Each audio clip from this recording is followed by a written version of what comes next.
What's up, guys? We got a great DPP battle here between Philip7086 and Osgoode. Phil is one of the longest tenured DPP legends out there. His accomplishments, stacked to the ceiling.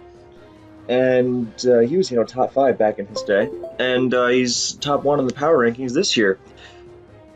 And his opponent is a relatively new talent, but people who know DPP know that he is very, very strong. His name is Osgoode or Saga, whatever that is, or A7X. He really have a list of accomplishments, but he helped a lot of great players test, and they all rave about his ability, and I rave about his ability. He's very good, so this should be very, very interesting. Anyway, Phil's leading off with some Nidoqueen, showing some semi-stall at least shit. Switches to Scarm on the assumed Earthquake from CB Flygon, which would, put Nidoqueen out of commission. Saga went right for it. Also wanted to feel out Protect. And then Scarm spiked up, Heatran set up rocks, Phil showed his Kingdra, which, likes hazard support a lot, Rain Dance, and he shows an Abomasnow. So, ballsy right out of the gate with an unusual pick like this, and it is a very good pick against Phil. And because his offensive stuff around Empoleon and such gets worn down pretty fast.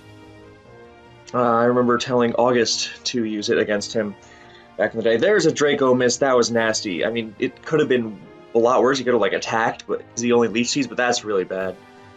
So,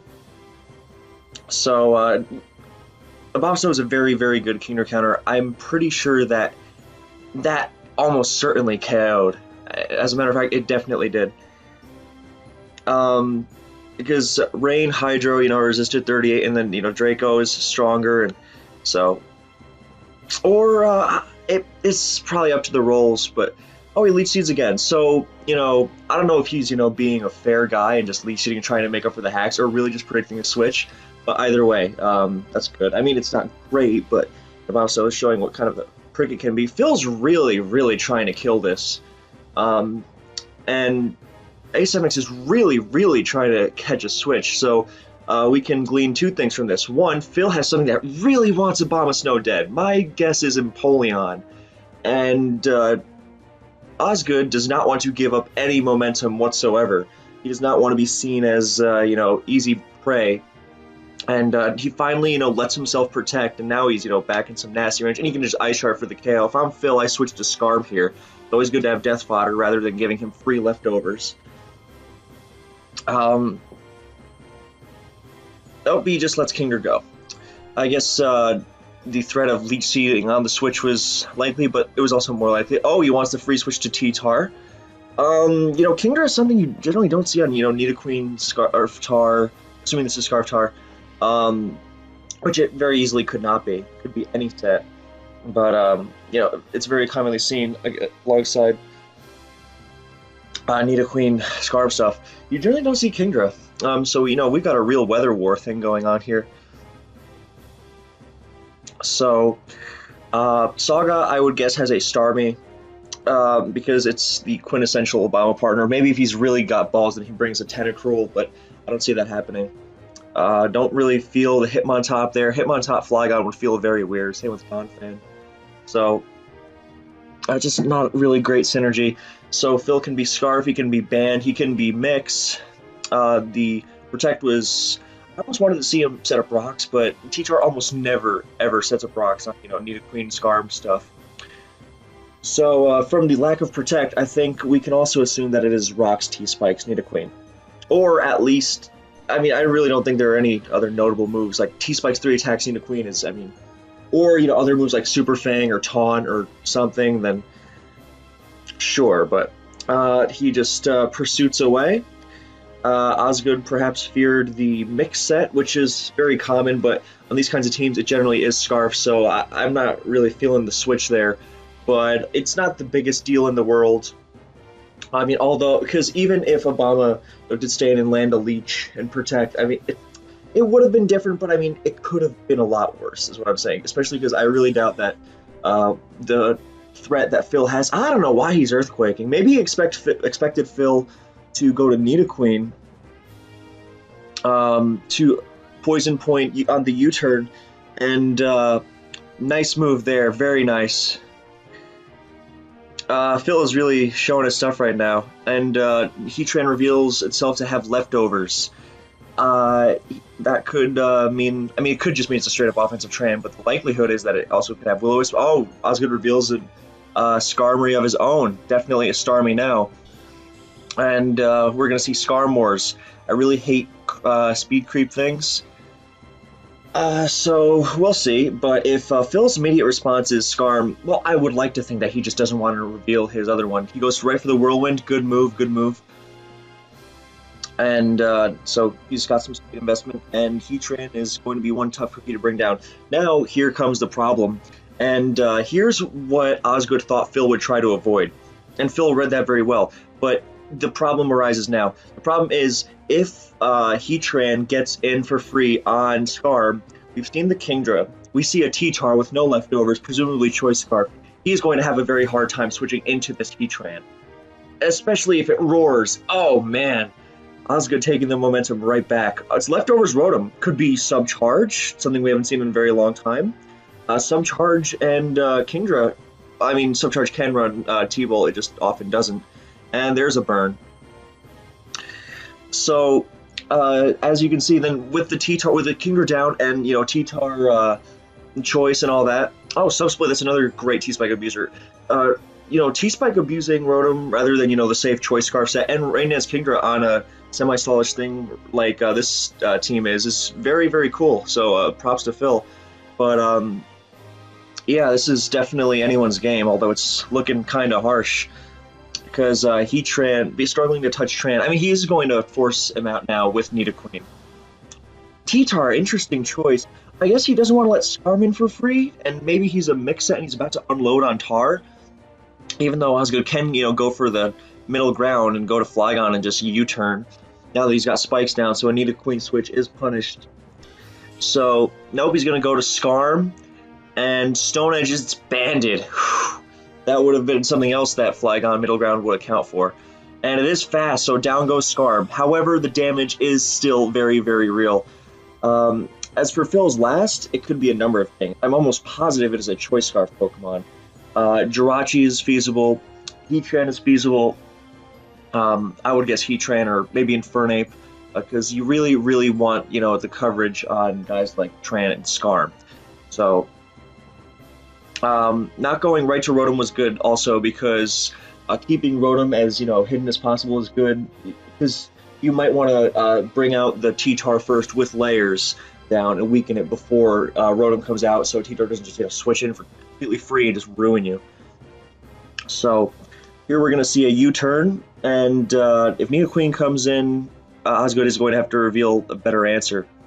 I mean, I'm almost positive he has a Starmie, and this is like the best time for Starmie to come out. In fact, you go to Starmie on the Skarm U-turn as well, because T-Tar is, you know, extremely weak. Rotom is dead. Nothing stops the spin. Hell, nothing stops the water attacks. So, Kingdra did a lot of damage, but Phil may have played a little too recklessly with it. I think it may have been better to hold it back, unless he's got, you know, the Empoleon, which would mean his defense should be really slow, but like Heatran would make sense. Like, he doesn't want to switch the Scarf Tran into the Bomb Snow early game, especially like when he's got Tar to pursue it and such. But also the pursuit was risky. Maybe he just assumed it was like 0 defense, which still would do a lot, but it wouldn't kill the Obama if it stayed in. There's Starmie, and we're going to see the spin now. I'm relatively familiar with this team. It's a very good team. So with the pursuit against the Obama earlier, like if he was Wood Hammer Bomb, which is, you know, a lot less common than Seed Bomb on defense, he could have been okay. But the Starmie's in now, and it's going to be a rough kind of thing here. I'm trying to think of what else could be a Choice Scarf user, because he definitely wants that. Well, he's got the beautiful combination of Bantar and, you know, the Hazard spam, because relatively new threat to these hazard-based teams that just want to blow things away with Rotom. Rotom and Hazard's an excellent combination, for example. is Clefable, who just, couldn't give a shit about it either. And, you get Bantar and you pursue it once, and, suddenly it's in real trouble, because Bolt Clefable is an extreme rarity. Like, it shows up on, I would say, less than 1% of Clefables. And it's only really good on Calm Mind, which is, in my opinion, not as threatening as, the support sets. So, with Knockoff, Thunderwave, Knockoff is extremely good on Clefable. It's not just because it's good in Oris. So, here's the spin. We're going to see the Whirlwind trying to get Flygon. He gets Flygon in, gets some extra lefties. Can't really hit on that, but I think Brave Bird may have been better. I mean, he's just really struggling right now. This is looking very, very over in favor of Osgoode. So, he is going... I mean, never count Phil out, though. Knowing him, that Blast could be something extremely unexpected. Starmie coming back in, Spike. Problem is, I mean, unless he's being just really, really careful and making sure he gets his last in on the... I mean, it could be a Scarf Gar. I mean, I would not be that surprised.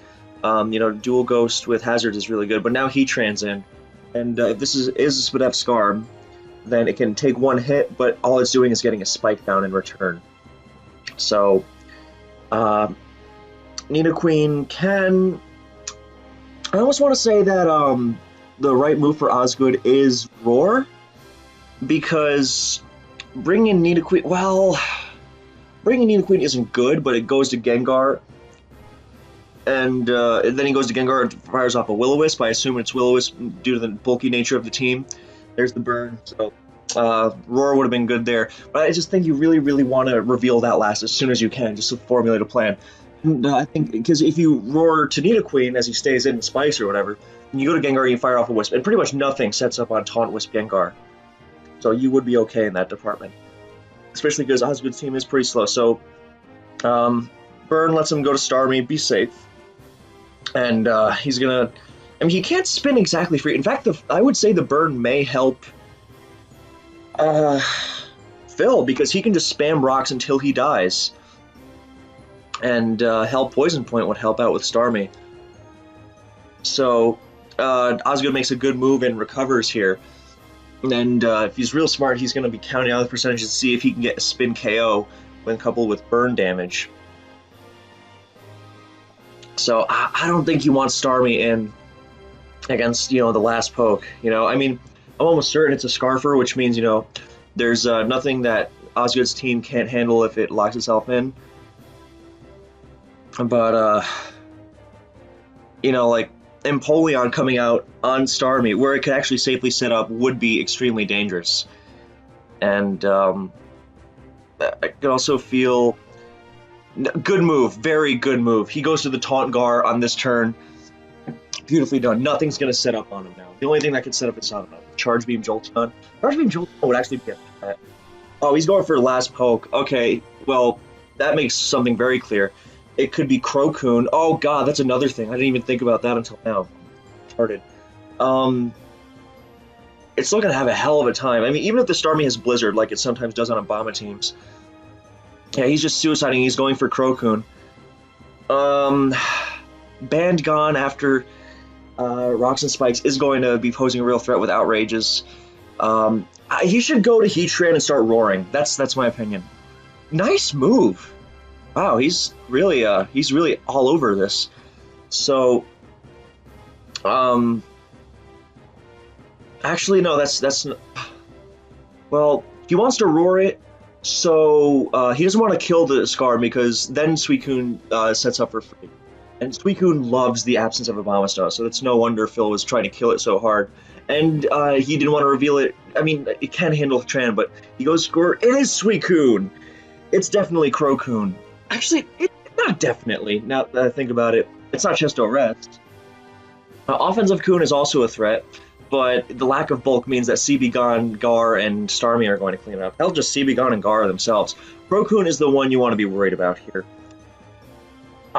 So while he does have the... I think he should go to Flygon here, because it is healthy, it will live any hit. Phil going for Ice Beam here would be a move of unprecedented genius. So I think you go to him, and you just U-turn to scout out his damage. I mean, you might scout out his damage if the surf is nothing, and you're like, all right, Crocoon, and just wail on it. So we're gonna jump over to the handy dandy damage calculator. I'm almost afraid I'm gonna miss something. So Suicune, Crocoon, Flygon, Choice Band. As you can see, oh, that's Reflect. No wonder it did so fucking little. Yeah, that's a chance at a 2-hit KO, so it's not something, because he would have to rest immediately. So I think Flygon's definitely the move. I mean, hell, actually, now that we know that calc, then I think he can just roar with Tran. Well, no, because he wants Tran around to threaten Scarm. In fact, the Bravery crit's kind of annoying him. Protect on the Surf, lovely move. Whew, great stuff. I don't think any players would consider that, myself included. But the Surf makes it even likelier that it is Crocoon, because Offensive Coon does often offer Hydro Pump. Not that it's not a very good option on offensive, of course. Not that Hydro isn't a very... whatever, both are fine on offensive. Surf is, the only choice for defense. So, he doesn't want to go to Starmie, because Crocoon can set up on, weak Thunderbolts. And that is defensive Starmie. So I think... going to Flygon is definitely the move here. I mean, I'm sure Phil has considered that, but it's also a move that you can't really defend against. Honestly, actually, no, I got it. It's go to Gengar here. Because if he surfs and it's offensive, then Flygon just fucking slams it. The problem is if he switches to Scarm on Outrage. This is not quite as over as one would have thought. He goes to Flygon. No way he Ice Beamed. Surf. That did nothing. Well, I mean, comparatively. As you can see, that's definitely defensive. So the problem here is Scarm. So, God, just imagine if Scarm had been thrown away, But, that's also Adamant Sea Begone, which I personally like. Yeah, look at that, damage difference. Oh, it's so you can't see it because see, this is Adamant Flygon, and this is Jolly. It's fucking pathetic. But let's see, you turned on. I don't think we can really scout whether it's Adamant or Jolly based on any damage it did earlier, but he won't die to one more. So I think the move is. This is hard, man. I think you go for Earthquake because it's a decent middle ground. Forcing Coon to rest is, I mean, it's not going to have a million Calm Minds. But, let me see.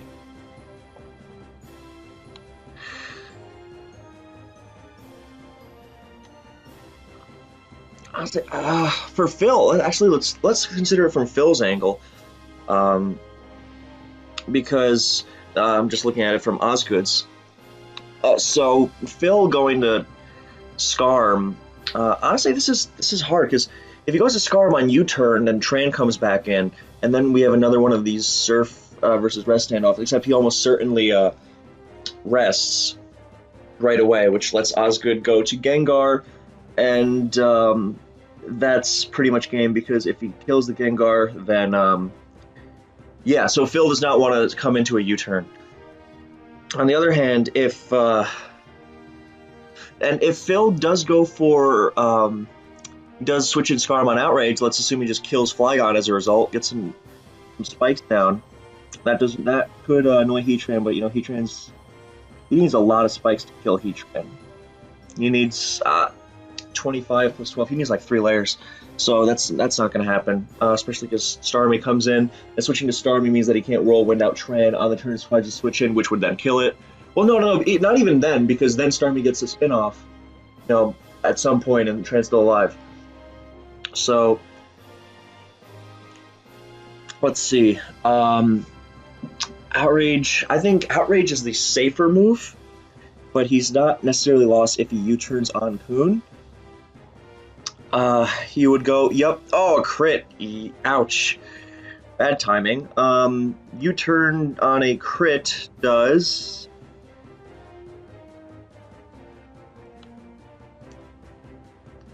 that much. So he did 24. Is that possible? Oh, it's Scarf Gone. Why did I never consider that? No wonder I thought his team was slow. It's CB Gone is just a common Pokemon paired with Abomasnow and Skarmory stuff, like this team Ojama and Pana made several years ago. And Ojama used in Tour Finals. And it just seemed like the move to use if you were a Band Gone lead against Nidoqueen. Because, you know, if you're Scarf, why even bother? And if you're banded, then you can actually kill that. So, oh, it's Ice Beam. Oh, it's offensive. No worries then. So, unless it's Calm Mind, yeah, it could be Calm Mind, Ice Beam Rest. That is, wow, I have not seen that since Salamence days. So, it can still set up on, I guess I would assume that the Starmie has T-Bolt now, if it is going to, if it's coming in on Coon here, because Gar would be the move otherwise. But actually, no, let's remove the band. Yeah, that's Scarf Gone, and that's Bold Coon. So it is a Calm Mind Rest. So he goes for Spin, so at least that helps. But he gets a Calm Mind, and uh-oh. Now, if he's T-Wave, then that would kind of help, but it would help with, you know, getting Parahax. But actually, no, it's not bad. That was not a bad move at all, because he removes rocks, so Gengar is not going to get killed by those on Whirlwinds, so that helps. And he knows that it's Rest with, it has to be Rest, so he can Roar it with Heatran. So that was a very good move, knowing that he could afford to do that. Now he just recovers, or Hydros, and tries to get it to rest, and now Heatran comes in and roars it.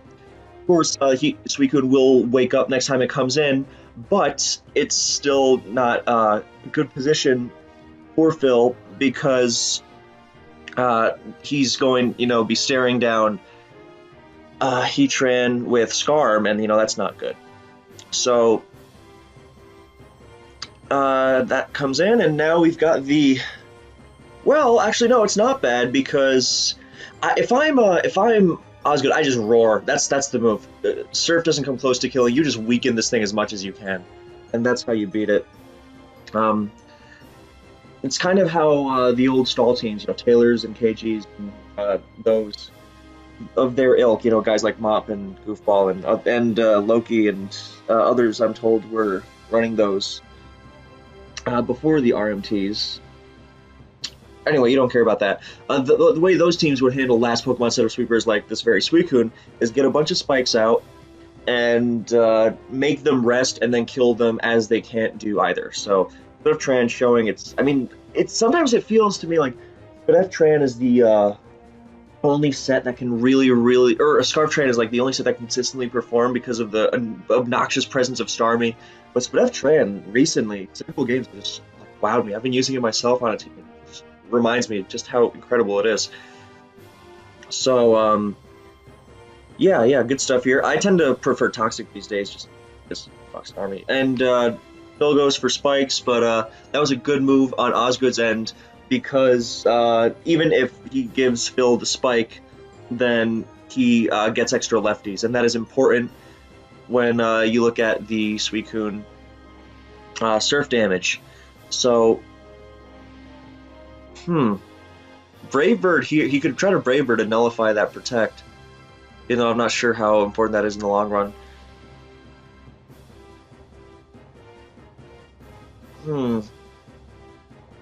So, Suicune wakes up next turn. I say it's still hard because the Starmie doesn't have T-Bolt. That's, you know, confirmed as hell. It doesn't even have Psychic. Definitely has Blizzard. And, oh, he protects again. And he does Brave Bird, trying to nullify the lefties. Good move by Phil, doing that. So, he went for the 50-50 odds of Protect. And thank God it wasn't, you know, 50-50 in moves like idiots think every prediction is. But he does have that. So he's like, alright, that's fine. So The problem is he still wants Heatran to actually kill the Starmie. I mean, Starmie could probably, outlast it one-on-one, but if he goes for the Roar Suicune tactic, the only thing stopping him from, outraging it to Kingdom Come is, the Scarm. So it's interesting because on one hand, he doesn't want Scarm die because, it's free Heatran food. On the other hand, oh, well, I guess he wants to kill the Scarm. On the other hand, if he if he doesn't kill the Scarm, then it gets in the way of Flygon. But he figured now we're doing this Suicune on Tran again, but this time Suicune's at 50. So the move here is most certainly not Starmie, it's not Heatran, so it's one of Flygon or Gengar. And Flygon's Calc versus Bolt Suicune are pretty pathetic, as you can see. Earthquake with a 10% chance to 4 KO, Insand, Jolly, assuming. Outrage does 4 KO, but God, this is a tough one because he doesn't want to go to Gar on an attack. Honestly, I think well, let's check Gar. You can never really know how much special attack that Gar has been running. Fuck his T-ball, it's Scarf. So Gengar. Oh, he goes Gar. He gets Ice Beamed. The fact he even went for Ice Beam was just a real great move on Phil's end. Wow, he's going to have to outrage him to death. That was just a great move because even if he goes to, well, even if he stays in with Heatran, then he just rests. So, and he eliminated, any Flygon nonsense. But that was a good move attacking. I don't know. That was tough for Osgoode because he can't stay in and he can't switch to Starmie, but both the pokes that he wants to actually, oh no. Well, no, because he rests on, unless he just masterfully didn't reveal Thunderbolt.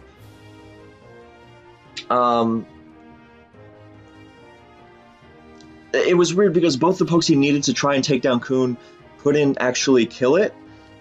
No, it couldn't actually sweep him, but he couldn't even either for giving it a million calm minds, and then Gengar's out of the picture. So, and he didn't outrage because rest, and then he has to switch out again. That's a mess. That was a great move on Phil's end, not getting lured into any Earthquake 4 KO crit bait things. So even though it would have been, you only get 8 chances, actually less. Or no, he only used Earthquake once, I believe. No, he used it twice.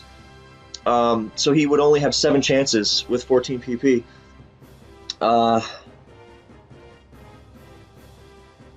He only had 14 chances with only had 7 chances with 14 PP on Earthquake left. But Phil, just great move there. And I guess this is really banking on the fact that he just does not have T-ball, which is totally understandable. But I really don't like Blizzard Starmie. I mean, I don't like defensive Ice Beam Starmie. Blizzard, no freeze, rest. I think that's game. Oh wow, what a comeback! Suicune really showing its stuff. Yeah, I really don't think this is going to. Yeah, this is pretty much over. So he did have better odds to freeze than to crit, so give him that. It's funny though because I think he runs out of PP before he even kills a frozen Suicune. Because Hydro has no PP, Blizzard has no PP, Rabbitsman has a million, but it's giving up so much time to thaw. Oh, he's resting. Great move. So he can't even get frozen. And Osgoode drops GG and Phil reciprocates, and that's going to be it. What a comeback. That was incredible. Suicune just doing incredible things. Yeah, I really like this battle. The only complaint you could make is, I don't know, Phil's team is slow, but it handles threats. Not every team needs a Choice Scarfer, as you can see from this. Especially with a good defensive backbone, seeing the game out right until the very end. So, excellent stuff. I really don't think he could have avoided that late game Suicune thing. Because, letting Tran... I guess he could have gone for Tran Burns. And, well, that's still tough because he wants to Shadow Ball. Well, he definitely Shadow Balls because if Suicune rests, then you just keep Shadow Balling, Shadow Balling, Shadow Balling. Yeah. So I guess he could have gone for Burns with Tran, and try to force it to rest that way. But even then, once it gets to calm mind and stuff, it was just it was a really tight end game, and glad I got to see it. So Thank you guys for watching. I hope you enjoyed, and I'll catch you next time.